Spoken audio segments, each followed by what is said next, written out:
Hello everyone, welcome to the Bureaucrats Factory. My name is Varun Pradhan and in this lecture I'll be covering Right to Information Act of 2005 with the latest amendments of 2019. अभी ये topic recently बहुत controversy में था, इसलिए ये काफ़ी important topic हो जाता है सारे सिविल सर्विसेज और जुडिशियल सर्विसेज एग्ज़ाम के लिए। और एमपीपीएससी के सिलेबस की यूनिट 10 का एक इम्पॉर्टेंट कंपोनेंट है central info commission and state information commission, तो उनकी भी बेटर अंडरस्टैंडिंग के लिए ये लेक्चर काफ़ी बेनिफिशियल होने वाला है। तो आइए हम शुरू करते हैं आज का लेक्चर। और सबसे पहले देखते हैं हिस्टोरिकल बैकग्राउंड क्या था इस एक्ट को बनने के पीछे। तो सबसे पहले इसकी डिमांड उठी राजस्थान में 1990s के आसपास।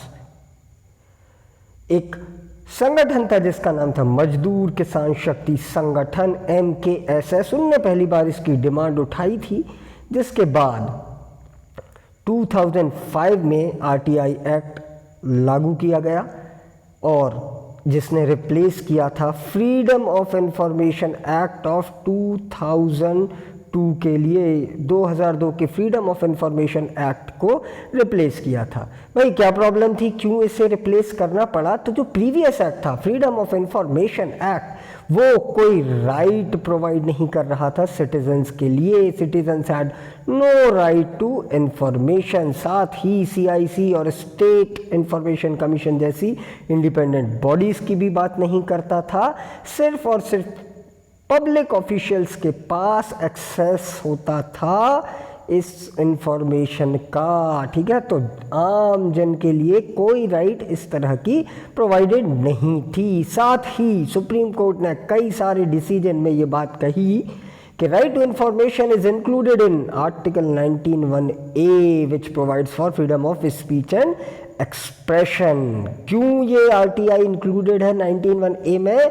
क्योंकि एक वेल इन्फॉर्म्ड पर्सन ही अपनी बात एक्सप्रेस कर सकता है, अपनी ओपिनियन, अपना पॉइंट ऑफ व्यू एक्सप्रेस कर सकता है। यदि सही इन्फो ही आपके पास नहीं होगी तो आप क्या एक्सप्रेस करोगे? Alright, Maneka Gandhi versus union of India का भी एक बड़ा इंपॉर्टेंट केस है जिसने हमारे कॉन्स्टिट्यूशन के डायनामिक्स को हमेशा हमेशा के लिए बदल कर रख दिया और आर्टिकल 21 को बहुत ही ब्रॉड स्कोप दिया था। उस केस में भी एक महत्वपूर्ण बात कही गई थी। क्या कहा था? Right to choice and dignity is included under article 21। Right to life का मतलब है right to leading life of your choice and with dignity.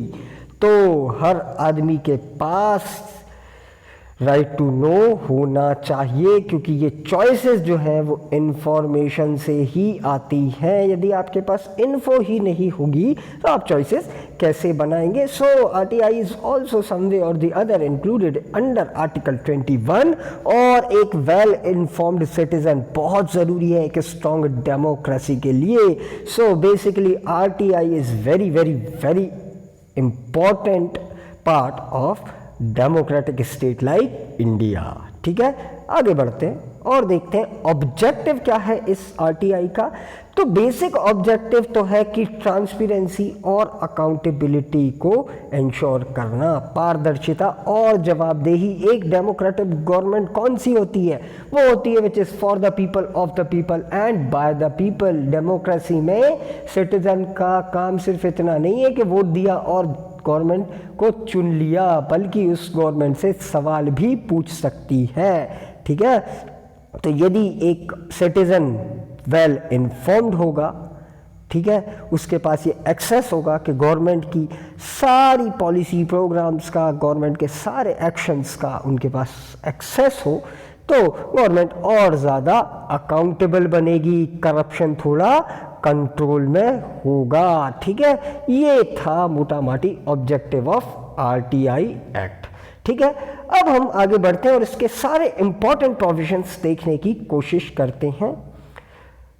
तो सेक्शन 3 जो है इस एक्ट का वो कहता है all citizen shall have the right to information. This is ensuring the RTI to every citizen of India, ठीक है, हर सिटीजन के पास ये राइट होगा, ठीक है। और सेक्शन 4 एक ड्यूटी प्लेस कर रहा है पब्लिक अथॉरिटीज के ऊपर कि सभी पब्लिक अथॉरिटी को अपने रिकॉर्ड्स मेंटेन करने पड़ेंगे उस मैनर में जिस मैनर में ये एक्ट प्रोवाइड करता है, और जहां तक संभव हो उनको कंप्यूटराइज भी कर ले, ठीक है, with in a reasonable time. ये बात सेक्शन 4 कह रहा है। और इसी में आगे ये भी लिखा हुआ है with in 120 days from the enactment of this act shell publish, public authority की ये ड्यूटी है कि वो 120 दिन के भीतर, इस एक्ट के बनने के 120 दिन के भीतर अपनी सारी इन्फो पब्लिक करे, ठीक है, सारे रेलेवेंट फैक्ट पब्लिक करे कि जो पॉलिसीज या प्रोग्राम्स इंप्लीमेंट हुए थे उनके पीछे की वजह क्या रही, ठीक है, वो भी पब्लिक करे। साथ ही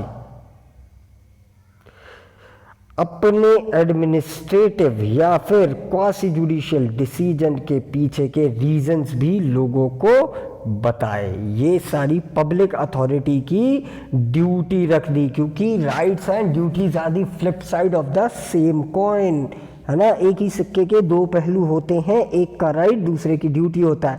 तो सिटीजन्स की right is the duty of the state, ठीक है। लेकिन सवाल ये आता है कि पब्लिक अथॉरिटी मानी कौन सी जाएगी? तो जो सेक्शन 2H है वो बताता है कि पब्लिक अथॉरिटी कौन कौन होंगी। वो सारी अथॉरिटीज़ जो कॉन्स्टिट्यूशन में बनी हुई हैं, सारी कॉन्स्टिट्यूशनल बॉडी, पार्लियामेंट और स्टेट लेजिस्लेचर के बनाए लॉ द्वारा कॉन्स्टिट्यूट की हुई बॉडीज़, यानी कि सारी स्टैच्यूटरी बॉडीज़, किसी नोटिफिकेशन या ऑर्डर के द्वारा बनाई गई बॉडीज़ भी इसमें कवर होंगी, और ऐसी बॉडी जो ओन है, कंट्रोल्ड है या सब्सटेंशियली फाइनेंस्ड है गवर्नमेंट के द्वारा, सारे PSUs या फिर उस तरह की PSEs जो होती हैं, पब्लिक सेक्टर एंटरप्राइजेज, जिनमें मेजर स्टेट गवर्नमेंट का होता है या स्टेट का होता है, वो सब इसमें कवर होंगी। एक क्वेश्चन ये बनता था कि क्या NGOs इसमें कवर होंगे? तो yes, NGOs are also covered under this act, but not all the NGOs. The NGOs which are substantially financed directly or indirectly by funds of the state, government के पैसे से जो फंडेड NGOs हैं वो इसमें कवर अप होते हैं, ठीक है। चलो बढ़िया, तो ये हो गई पब्लिक अथॉरिटीज। अब देखते हैं सेक्शन 5 क्या कहता है। Every public authority shell with in 100 days, ये टाइम याद रखना लेडीज एंड जेंटलमैन, यही टाइम है जो आपको याद रखना है। 100 दिन के भीतर, इस एक्ट के बनने के 100 दिन के भीतर सेंट्रल पब्लिक इंफॉर्मेशन ऑफिसर या स्टेट पब्लिक ऑफिसर अपॉइंट करेगी, ठीक है। हर ऑफिस में एक, यदि सेंट्रल गवर्नमेंट का ऑफिस है तो सेंट्रल पब्लिक इंफॉर्मेशन ऑफिसर, और स्टेट गवर्नमेंट का ऑफिस है तो state public information officer designate किया जाएगा। एक या एक से अधिक भी हो सकते हैं, और इनका काम होगा इस एक्ट को फैसिलिटेट करना, और ये कितने दिन के भीतर? 100 डेज के अंदर करना पड़ेगा, ठीक है। क्लॉज सबसेक्शन 2 जो है वो कहता है विद इन 100 डेज सब डिस्ट्रिक्ट लेवल पर भी असिस्टेंट पब्लिक इंफॉर्मेशन ऑफिसर और state assistant public information officer भी अपॉइंट होंगे, जिनका काम होगा इन ऑफिसर्स की मदद करना, ठीक है। तो ये 100 डेज के अंदर अपॉइंट किए जाएंगे, ठीक है। आप किसी भी ऑफिस में जाकर देखिएगा, बड़े बड़े अक्षरों में लिखा होता है पब्लिक इंफॉर्मेशन ऑफिसर, किसी एक अधिकारी को डेजिग्नेट कर दिया जाता है, या ये इस एक्ट के पावर्स असाइन कर दिए जाते हैं, और उनके सबऑर्डिनेट कुछ असिस्टेंट्स भी होते हैं, ठीक है। आगे बढ़ते हैं और 6th सेक्शन को देखते हैं। 6th सेक्शन कहता है a person who desires to obtain any information under this act shall make a request in writing और थ्रू इलेक्ट्रॉनिक मीन्स, यानी कि जिस भी व्यक्ति को इन्फो चाहिए वो लिखित में एक एप्लीकेशन देगा, या इलेक्ट्रॉनिक मीन्स से भी वो एप्लीकेशन दे सकता है। किस किस भाषा में? अंग्रेजी में, हिंदी में, या फिर अपने स्टेट की ऑफिशियल लैंग्वेज में, महाराष्ट्र में मराठी, ठीक है, केरला में मलयालम एक्सेट्रा, जो भी उनके स्टेट की ऑफिशियल लैंग्वेज होगी उस लैंग्वेज में वो एप्लीकेशन दे सकता है। और जो भी फ़ी यदि उसके साथ रिक्वायर्ड होगी तो वो फ़ी भी उसे पे करनी पड़ेगी। किसको देगा जी ये application? Central public information officer को या स्टेट पब्लिक इंफॉर्मेशन ऑफिसर को, जो भी एप्लीकेबल होगा, ठीक है, या फिर असिस्टेंट पब्लिक इंफॉर्मेशन ऑफिसर को भी दे सकता है, ठीक है। इसमें एक छोटा सा प्रोविजन दिया हुआ है कि यदि राइटिंग में नहीं दी जा सकती है एप्लीकेशन तो ओरली भी दी जा सकेगी, ठीक है, ओरली भी दी जा सकेगी for reasons to be recorded, और ऐसा ऑफिसर उस व्यक्ति की मदद करेगा उसको रिटन में कन्वर्ट करने में, ठीक है। ये एक छोटी सी बात है। और एक छोटा सा प्रोविजन है, transfer of an application shall be made in maximum 5 days. जैसे मान लीजिए एक असिस्टेंट पब्लिक इन्फो ऑफिसर के पास एप्लीकेशन आई और उसे वह एप्लीकेशन पब्लिक इन्फो ऑफिसर के पास भेजनी है, सो वो 5 दिन के अंदर अंदर ये एप्लीकेशन भेजेगा। ये लिमिटेशन रखा हुआ है, ये आप याद रखिएगा, ठीक है। 7 सेक्शन देखते हैं। 7 सेक्शन कहता है सेंट्रल पब्लिक इंफॉर्मेशन ऑफिसर और स्टेट पब्लिक इंफॉर्मेशन ऑफिसर ऐसी एप्लीकेशन की रिसीट पर जितना जल्दी से जल्दी पॉसिबल हो कार्रवाई करेगा, ठीक है। ऐसी रिक्वेस्ट को जल्दी से जल्दी एक्सेप्ट करेगा, नॉट बियॉन्ड 30 डेज, यानी कि 30 दिन के भीतर ऐसी एप्लीकेशन को सुना जाना चाहिए, ठीक है भाई। लेकिन वो रिजेक्ट भी कर सकता है रिक्वेस्ट। क्यों रिजेक्ट कर सकता है? सेक्शन 8 और सेक्शन 9 के प्रोविजंस की वजह से, जिनको हम आगे देखने वाले हैं। ये कुछ एक्सेप्शंस हैं जिनमें इंफॉर्मेशन नहीं दी जाती है, तो ऐसी कंडीशन में वो रिजेक्ट भी कर सकता है। और 9 और 8 के अलावा किसी अन्य कंडीशन में वो रिफ्यूज नहीं कर सकता। उसको क्या करना होगा? 30 डेज के विद इन इन्फो देनी पड़ेगी। लेकिन यदि ऐसी इंफॉर्मेशन जो मांगी गई है वो किसी व्यक्ति की लाइफ या लिबर्टी से रिलेटेड है तो 48 आवर्स में वो इंफॉर्मेशन देनी पड़ेगी। ध्यान दीजिएगा, यहाँ टर्म 2 डेज नहीं लिखा हुआ है, टर्म यूज किया गया 48 आवर्स। आप कहेंगे साहब बात तो एक ही है, लेकिन कानून में 2 और 2 का जोड़ हमेशा 4 नहीं होता है, ठीक है। सब सेक्शन 2 देखते हैं। सब सेक्शन 2 कहता है यदि ऐसा कोई ऑफिसर फेल हो जाता है ऐसी रिक्वेस्ट पर काम करने में with in the prescribe time, तो ये माना जाएगा कि उसने रिफ्यूज कर दी है ये रिक्वेस्ट, ठीक है। यदि इस गिवन टाइम में 48 आवर्स या फिर 30 डेज, ठीक है, इस टाइम के भीतर वो रिक्वेस्ट को एक्सेप्ट नहीं करता है तो ये माना जाएगा कि उसने रिफ्यूज कर दी है विदाउट एनी रीजनेबल ग्राउंड, ठीक है। ये कुछ और बातें भी दी हुई हैं कि यदि इलेक्ट्रॉनिक फॉर्म में दी जानी है वो इन्फो तो उसकी फ़ी कौन पे करेगा भाई? वो पे करेगा एप्लीकेंट, सिंपल सी बात है। लेकिन यदि बिलो पॉवर्टी लाइन वाला कोई एप्लीकेंट है तो उससे कोई फ़ी नहीं ली जाएगी, ठीक है, ठीक है, नहीं ली जाएगी। अच्छा, यदि public information officer with in the prescribe time ये इन्फो देने में फेल हो जाते हैं तब भी फी नहीं चार्ज की जाएगी, ठीक है। आफ्टर 30 डेज और after 48 hours as the case में भी उस टाइम में नहीं दी गई तो फिर फी नहीं दी जाएगी, ठीक है। एक और अगला पॉइंट ये कहता है कि यदि कोई थर्ड पार्टी का रिप्रेजेंटेशन है, सपोज एक थर्ड पार्टी की दी हुई इंफॉर्मेशन है जो किसी व्यक्ति ने मांगी है, तो पहले उस थर्ड पार्टी से पूछा जाएगा कि क्या ये इन्फो उस एप्लीकेंट को दी जाए या नहीं दी जाए, ठीक है।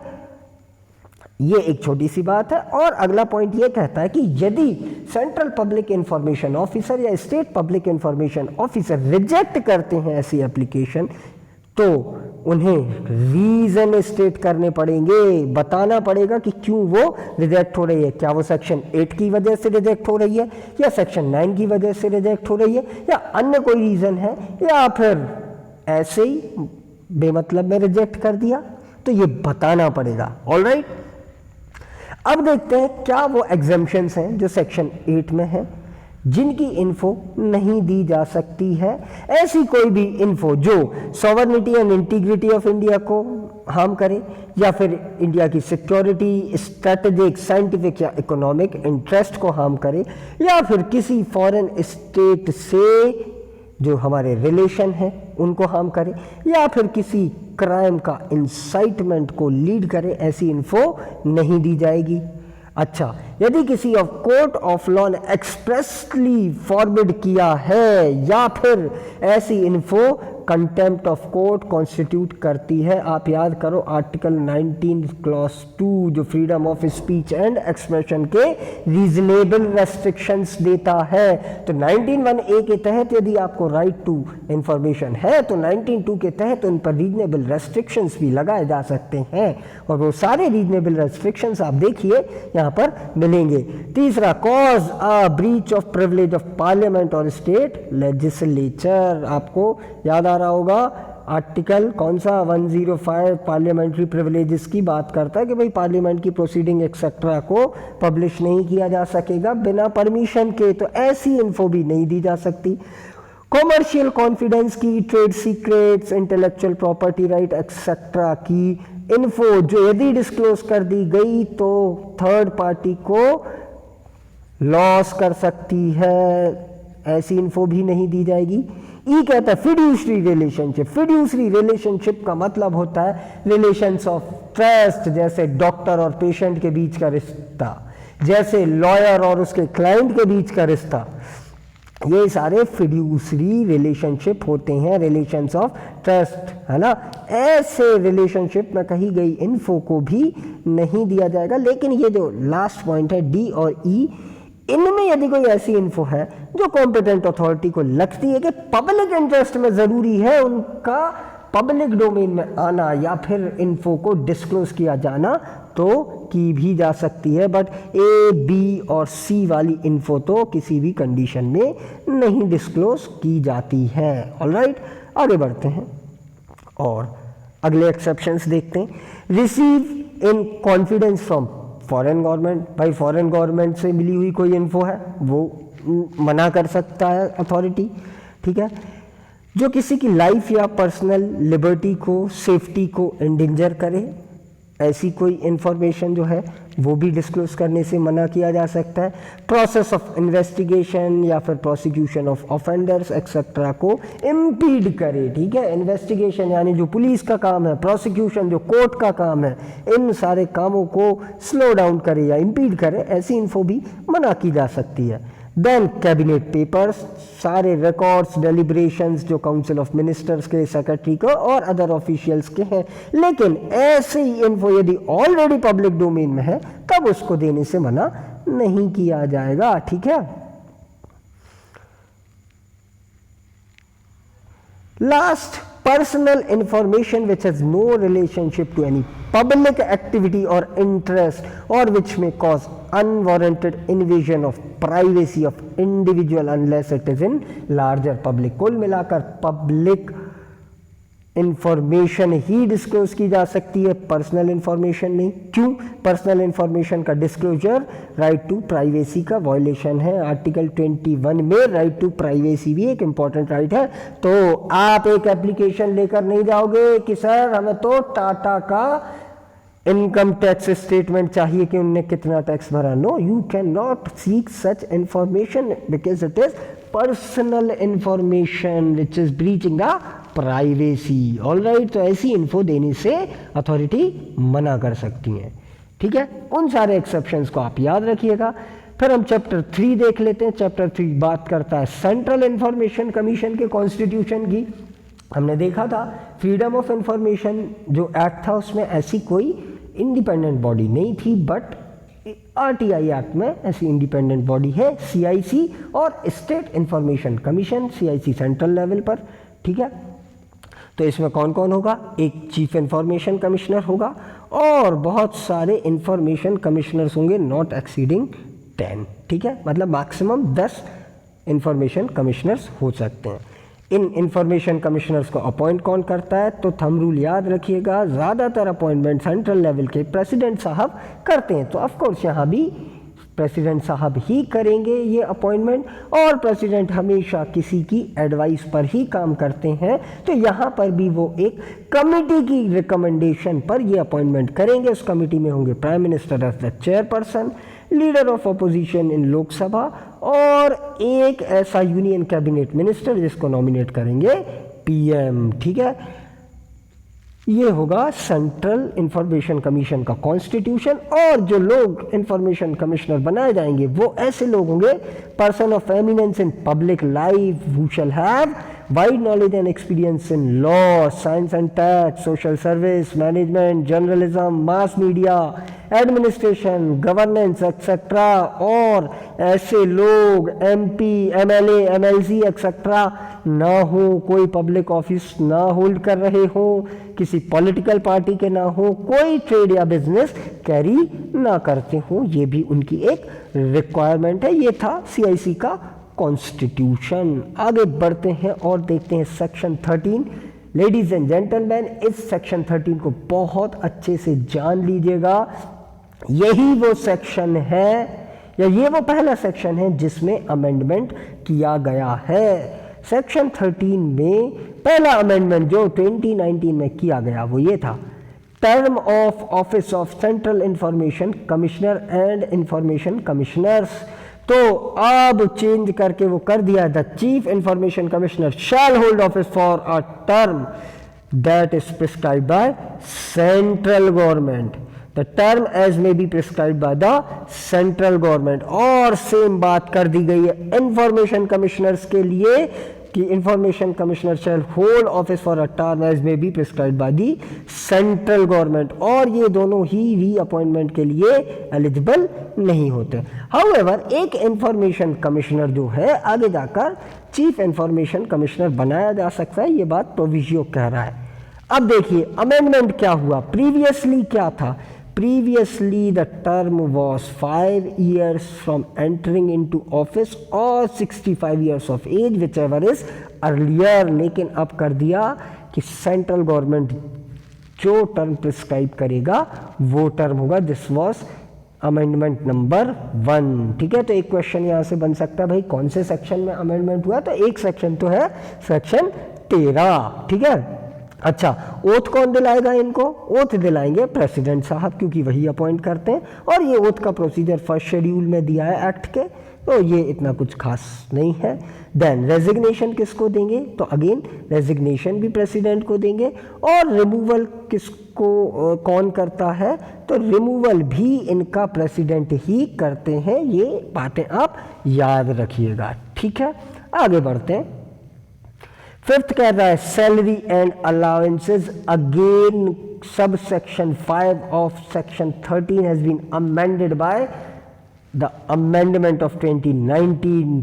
ठीक है, तो क्या अमेंडमेंट हो गया? The salary and allowance payable and the other terms and conditions of service of CIC and IC shall be as may be prescribed by the central government। जो सेंट्रल गवर्नमेंट प्रिस्क्राइब करेगी। ठीक है, ये हो गया है अमेंडमेंट के बाद। अमेंडमेंट के पहले क्या था कि सेंट्रल इंफॉर्मेशन कमिश्नर की सैलरी जो है वो चीफ इलेक्शन कमिश्नर के बराबर होगी, और इंफॉर्मेशन कमिश्नर की जो सैलरी है वो बराबर होगी इलेक्शन कमिश्नर के। ठीक है, ये बदलाव कर दिया गया है। सारा विवाद यहीं से उठा।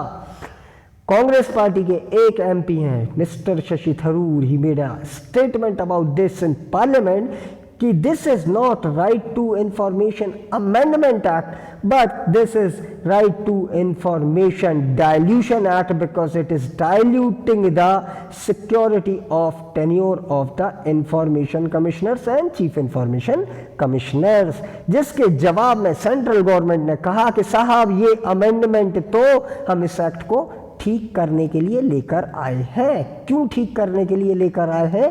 क्योंकि राइट टू इंफॉर्मेशन एक्ट के अंडर बनी CIC जो है वो एक स्टैच्यूटरी बॉडी है, लेकिन उसको आपने स्टेटस दे रखा है एक कॉन्स्टिट्यूशनल बॉडी के बराबर, जो कि गलत है। हेस्टली यूपीए गवर्नमेंट ने ये एक्ट बनाया था, इसलिए इस बात का ध्यान नहीं रखा गया।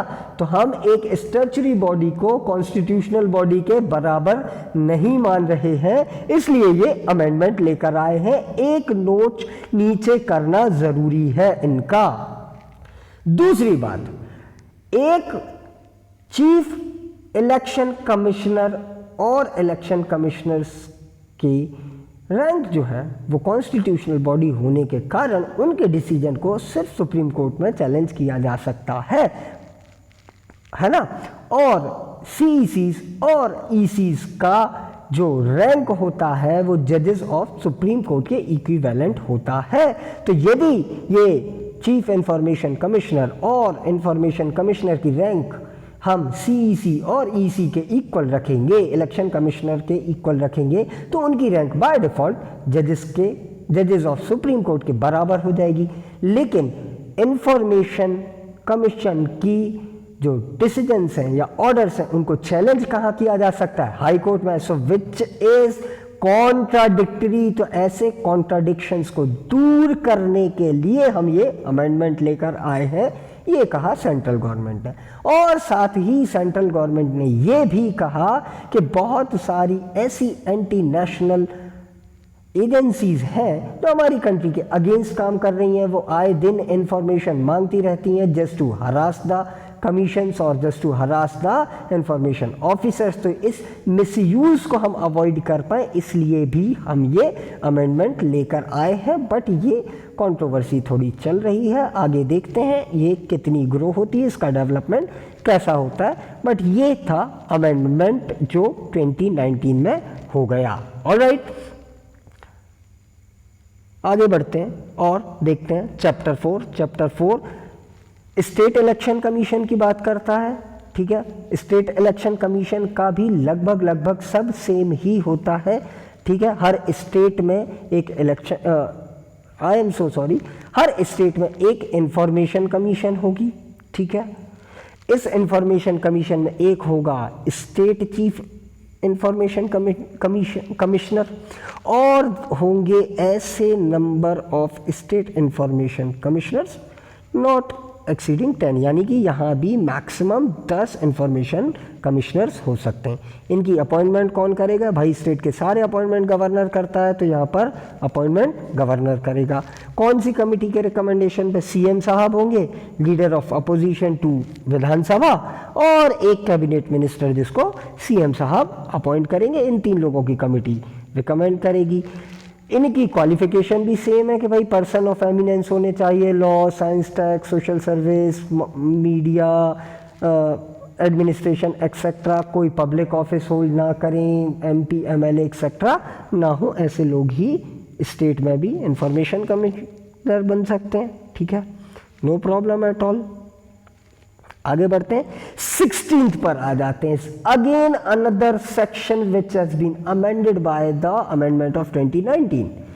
ऑलमोस्ट सेम अमेंडमेंट है। क्या है जी? The state chief information commissioner shall hold office for a such term as may be prescribed by the central government. ठीक है, पहले ये था क्या? For a term of 5 years of 65 years of age, whichever is earlier. Same state information commissioners का भी है, कब तक वो ऑफिस होल्ड करेंगे? As may be prescribed by central government. पहले क्या था? वही 5 years या 65 years ऑफ एज। तो 5 years और 65 years ऑफ एज को रिप्लेस करके कर दिया प्रिस्क्राइब्ड बाय सेंट्रल गवर्नमेंट। ठीक है, देन जो चीफ इंफॉर्मेशन कमिश्नर होता है वो रीअपॉइंटमेंट के लिए एलिजिबल नहीं होता, लेकिन इंफॉर्मेशन कमिश्नर एलिजिबल होते हैं appointment as state chief information commissioner. ठीक है, नो प्रॉब्लम, बिल्कुल सेम है। ओथ कौन दिलाएगा? गवर्नर दिलाएगा। रिजाइन किसको दे सकते हैं? गवर्नर को दे सकते हैं। और रिमूव कौन किया जा सकता है? इधर लिखा है प्रेसिडेंट, नहीं प्रेसिडेंट नहीं, गवर्नर ही इनको रिमूव कर सकता है। उसका एक पूरा प्रॉपर प्रोसीजर दिया हुआ है। यहाँ प्रेसिडेंट को करेक्ट कर लीजिएगा, गवर्नर है, ठीक है। इसका सबसेक्शन 5 अगेन अमेंडेड बाय 2019 का amendment, salary and allowance payable to information commissioners, ठीक है, क्या होगी, वही होगी जो सेंट्रल गवर्नमेंट निर्धारित करेगी, ठीक है। पहले क्या थी, स्टेट चीफ इलेक्शन कमिश्नर की स्टेट चीफ इंफॉर्मेशन कमिश्नर की सैलरी इलेक्शन कमिश्नर्स के बराबर हुआ करती थी, और स्टेट इंफॉर्मेशन कमिश्नर्स की salary chief secretary to state government के बराबर हुआ करती थी। लेकिन अब वो कितनी होगी, जितनी सेंट्रल गवर्नमेंट प्रिस्क्राइब करेगी, ठीक है।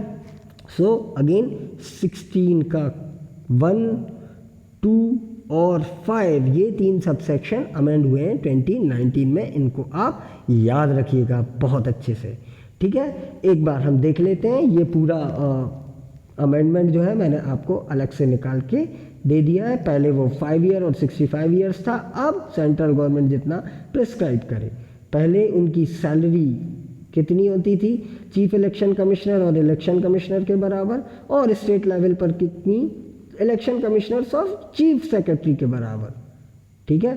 तो 2019 ने क्या किया भाई, 2019 ने कर दिया कि जितना सेंट्रल गवर्नमेंट प्रिस्क्राइब करेगी उतनी होगी, ठीक है। तो ये था पूरा 2019 का अमेंडमेंट। ये बिल्कुल रीसेंट डेवलपमेंट है, तो इसके क्वेश्चन आने के चांसेस बहुत बहुत बहुत ज़्यादा हैं, ठीक है। चलो आगे बढ़ते हैं और थोड़ा सा प्रोसीजर समझते हैं कि कैसे ये एक्ट काम करता है। देखो, ये मान लीजिए एक इन्फो मांगी गई किससे, पब्लिक इंफॉर्मेशन ऑफिसर से, और with in the given time 30 days या 48 आवर्स जो भी जैसी एप्लीकेबल है नहीं दी गई, तो एग्रीव्ड पर्सन क्या कर सकता है, वो एक अपील फाइल कर सकता है विद इन 30 डेज, ठीक है। जो होगी फर्स्ट अपील किसको, an officer who is in senior in rank to the central public information officer, ठीक है।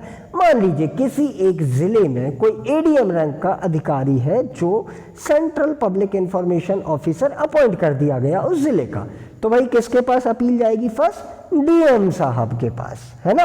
या फिर डीएम ही है जो पब्लिक इंफॉर्मेशन ऑफिसर है, तब किसके पास जाएगी, उनसे सुपीरियर जो अथॉरिटी होगी, फर्स्ट अपील उनके पास जाएगी। कितने टाइम में, विद इन 30 डेज। चलो 30 डेज हो गए, सुनवाई हो गई, अपील सुन ली गई, लेकिन जो उस सुपीरियर अथॉरिटी का डिसीजन था उससे अग्रीव पर्सन सेटिस्फाई नहीं है और वो और फर्दर अपील करना चाहता है, तो ऐसी सेकंड अपील जो होती है वो विद इन 90 डेज होती है। और ये कहाँ हो सकती है, या तो सेंट्रल इंफॉर्मेशन कमीशन में या स्टेट इंफॉर्मेशन कमीशन में। Ladies and gentleman, please note it down, this is the first function of CIC and SCIC। ये सेकंड अपील सुनते हैं, ये कंप्लेंट सुनते हैं यदि कोई पर्सन अग्रीव्ड है तो, ठीक है। अगला पॉइंट जो कहता है वो ये कहता है कि सेंट्रल इंफॉर्मेशन कमीशन और स्टेट इंफॉर्मेशन कमीशन की दिए हुए डिसीजन बाइंडिंग होंगे, बाध्यकारी होंगे, उनको फर्दर चैलेंज नहीं किया जा सकता। इसलिए ये कंफ्यूजन बिल्कुल मत पालिएगा कि स्टेट इंफॉर्मेशन कमीशन के दिए हुए ऑर्डर की अपील सेंट्रल इंफॉर्मेशन कमीशन में की जा सकती है, ऐसा बिल्कुल भी नहीं है, ठीक है। सेंट्रल इंफॉर्मेशन कमीशन जो है स्टेट इंफॉर्मेशन कमीशन पर सुपरिटेंडेंस और डायरेक्शन और कंट्रोल रखेगा, लेकिन अपीलेट अथॉरिटी नहीं होगा। ये बात सेक्शन 19 कहता है, इसको बहुत अच्छे से ध्यान रखिएगा। और एक आखिरी बात, bar of jurisdiction of courts, court के ज्यूरिसडिक्शन को बार करता है, यानी कि किसी भी कोर्ट ऑफ लॉ में इससे रिलेटेड इंफॉर्मेशन से रिलेटेड या इस एक्ट से रिलेटेड कोई भी केस वेस लेकर नहीं जाया जा सकता। हालांकि आर्टिकल 226 के अंडर एक रिट पिटीशन ज़रूर जा सकती है, कहाँ पर? हाई कोर्ट में, ठीक है। रिट पिटीशन जा सकती है हाई कोर्ट में, लेकिन क्या नहीं हो सकती? अपील नहीं हो सकती, यानी कि थर्ड अपील जैसा कोई क्राइटेरिया नहीं है। और आप जानते हो 226 का जो रिट ज्यूरिसडिक्शन है वो या तो फंडामेंटल राइट के वायलेशन में होता है या फिर लीगल राइट के वायलेशन में। तो 226 के सारे रिक्वायरमेंट्स यदि फुलफिल कर रहा है तब रिट पिटीशन तो जा सकती है, बट अपील नहीं हो सकती है। कहाँ पर? किसी भी कोर्ट में, ठीक है। ये बार कर रहा है। So this was the entire gist of Right to Information Act. With all the recent amendments, we covered all the important provisions of Right to Information Act. I hope you are clear with all the provisions. If you have any doubt regarding any of the provision, you may ask in comment section below. यदि आपको ये video ठीक ठाक लगा हो तो इसे आप लाइक ज़रूर करें। चैनल पर आप नए हो तो इसको सब्सक्राइब कर लें ताकि आगे भी आप ऐसे ही इंफॉर्मेटिव कंटेंट को देख पाएँ जो आपकी प्रिपरेशन में बेनिफिशियल हो। और अपने फ्रेंड्स के साथ इस वीडियो को ज़रूर शेयर करें ताकि उनको भी थोड़ा फ़ायदा हो पाए। So this is me, Varun Pradhan, signing off. Thanks for joining this session. Stay tuned and do take good care of yours.